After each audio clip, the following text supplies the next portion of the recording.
right, well, this month we celebrate all things dairy. Milk, cheese, yogurt, ice cream, all that good stuff. It is National Dairy Month, and this morning we're excited to be joined by Emma Hatcher from the Sullivan County 4-H. Emma, welcome to Daytime. Hello, how are you doing? I am good. I love the t-shirt. Thank you. It's very appropriate. And you were telling me, of course, you are the Dairy Month chairperson, so you're out there really promoting why it's important that we have National Dairy Month. Absolutely. Our dairy farmers work so hard, and during the summer months, they usually don't sell as much dairy because you're outside, you're hot, you don't want to drink it, but it's so important that we eat our ice cream and our yogurt to keep our protein levels up and stuff like that. So you have got a great recipe that's quick and easy and that makes it fun, which we all love, using yogurt. Absolutely. So the first thing you're going to do is you're going to take these are called cupcake cups. You're going to take and get and spoon out some granola. You're just going to We're going to put that in there. And then you're going to take chopped up strawberries, and you can just sprinkle them in there like this. Okay. Then sprinkle in your blueberries. Take your yogurt. So far we have everything healthy in there. We've got our fruits, we've got our granola, and now we're adding some dairy. Oh, absolutely. This is the best part. You put that on top. You just sprinkle it, just kind of like this. Flatten it. Push it down into the cup a little bit. Okay. Then I like to take honey and put it on top. I've seen people, they've done banana pieces and peanut butter. There's all sorts of ways you can do this. Like if you like different fruits or whatever, you can do that.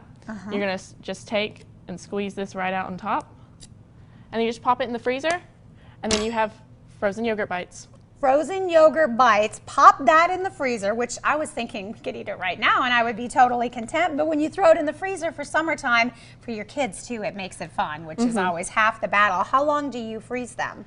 I froze mine for about 2 to 3 hours yesterday, and they just turned out. I left them in the freezer overnight so that I could have them looking good for today, but they're so good. They're perfect. And if you can't eat them like this, it's just a parfait at that point. A parfait, or you can throw them in the freezer. And we were talking about just how important dairy is for our overall health and well-being, from our milk to our yogurt, and like you said, in the summertime, ice cream, of course, but so important. Oh, yes. One really important study showed that drinking a glass of chocolate milk or just regular milk after exercise is so much more beneficial than like your Gatorades or your energy drinks. Like anything like that, milk has it all. It's the best source of your protein and different things you need in your diet. And I'm so impressed with 4-H, so you guys really getting involved with the Dairy Association to kind of have this partnership, and all month long you're doing all these different things to promote dairy. You said it's even been a learning experience for you. Absolutely. I didn't know anything about dairy when I got given the position. I just, I Googled a few things. I applied for the position. I wrote them. I was like, oh, I need to learn about this.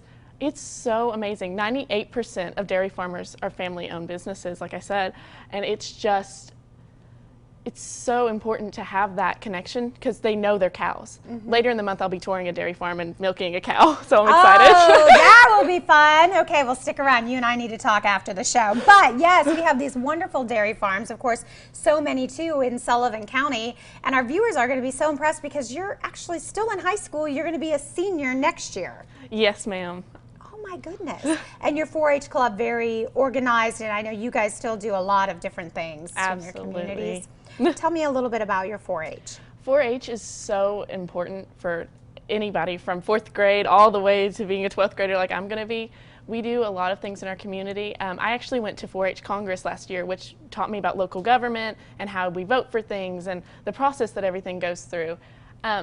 We have just these wonderful people like Walter Malone and Lydia Hoskins, who couldn't be here with me today, who they take us under their wing and they teach us all about the things that they need to know. It's not all just plows and cows. It's a lot of other things too. Yeah, it's not all plows and cows. It's a lot of other things too. Very well said. And got to say, I'm super impressed. Took the initiative, got on. You have your recipe ready to go, and promoting Dairy Month, which is so important. So Emma, thanks so much for joining us. Thank you for having me. All right, great to see you. We're going to put it on we've got a great website. If you want more information on 4-H, you can check out sullivan.tennessee.edu. And of course, for National Dairy Month, you can always go to their website and get other great recipes and ideas.